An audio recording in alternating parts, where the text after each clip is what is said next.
Do you accept the reality of this vibrational reality? And you acknowledge that you are source energy in a physical body? Yeah. And you acknowledge that your emotions let you know? Yeah. And do you get it that nobody is ever going to understand you like your source energy does, and that when you give up trying to explain yourself to anybody and you just come into alignment with who you are, then you can maintain this consistent balance, which is what you're reaching for. We think that the uncomfortable upheaval is behind you. We think you know too much to ever go back into that again.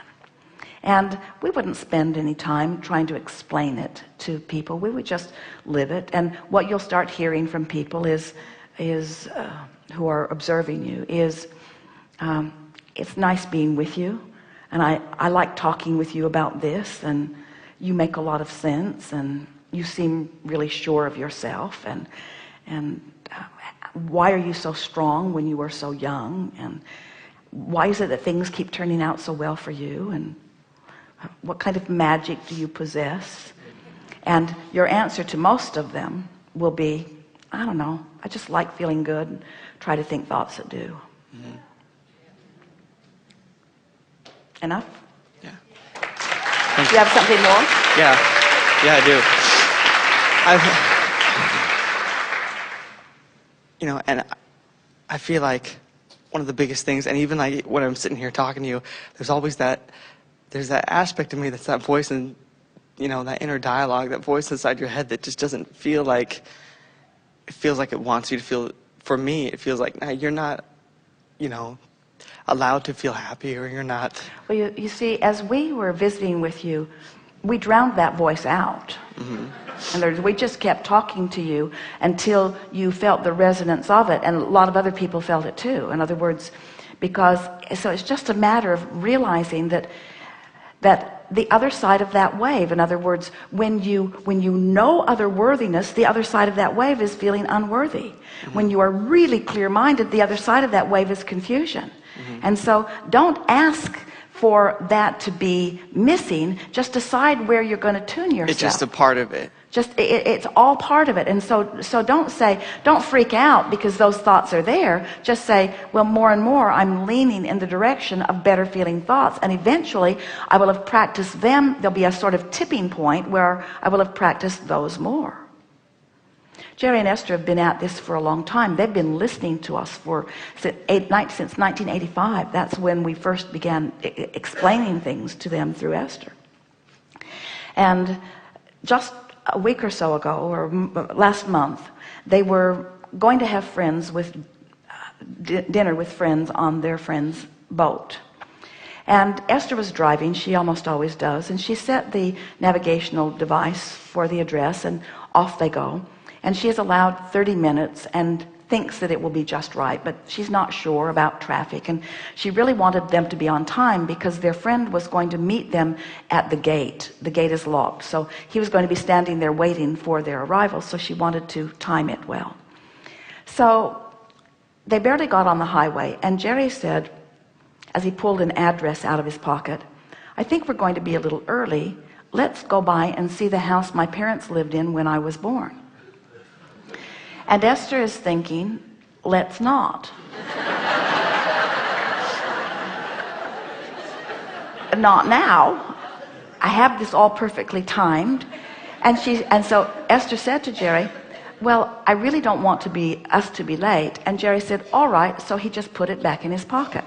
And then Esther thought, well, Jerry knows San Diego. He probably wouldn't take us off on some long excursion. So she said, what is the address? And he gave it to her. So she programmed it in.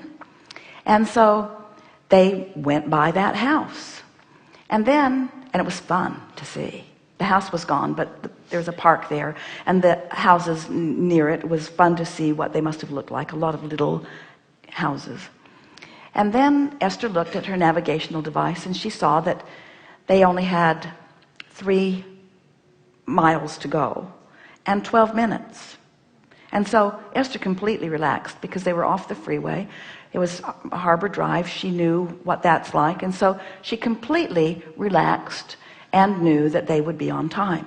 And so she's just enjoying the harbor and slowly driving and making every light, barely, but making every light. And then they had dinner, and when they got there, their friends were agitated. They'd never seen them like that. They had been arguing about something.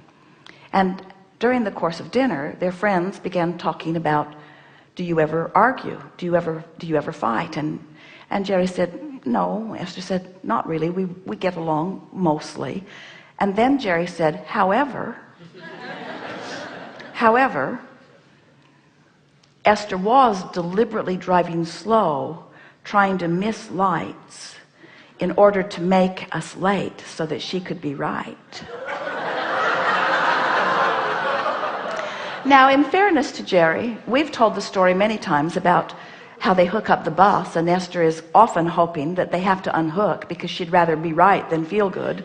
In other words, as they have different philosophy about all of that. And so he didn't completely pull that out of thin air. But in that particular instance,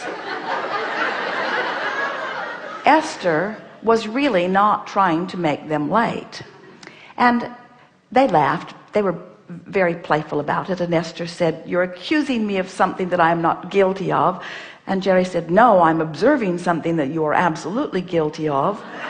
And as Esther laid in her bed that night, she realized that there was no possible way that she could explain to Jerry what was really going on with her. And then she realized, and his perspective is as valid as mine. In other words, it was the same thing that they were living. They both saw it in completely different ways. And Esther had a sort of releasing epiphany that happened in the middle of all of this that culminated in these words to herself. I'm never again going to try to explain myself to anybody, because what they get doesn't have anything to do with me. It has everything to do with where they are. In other words, do you realize how hard you do? Do you realize what hard work it is to try to make yourself understood to others, you see?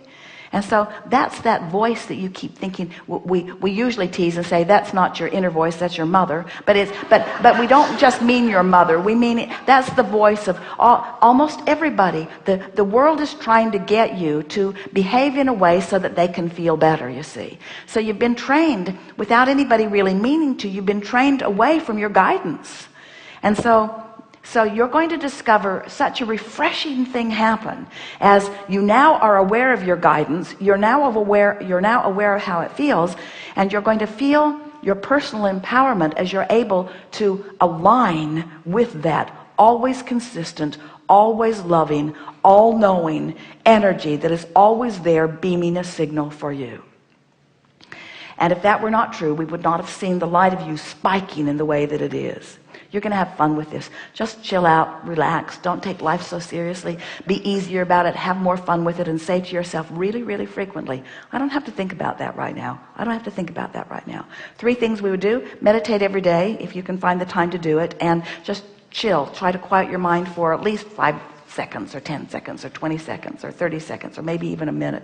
The other thing is make lists of positive aspects, but only when you're in the vortex. Do all of your work from inside the vortex, because what you've been doing, you've been trying to do it from outside the vortex, and it just gets bigger. It gets bigger. All of it from inside the vortex. It will be easy for you. We've enjoyed this immensely. Good time for a segment of lunch.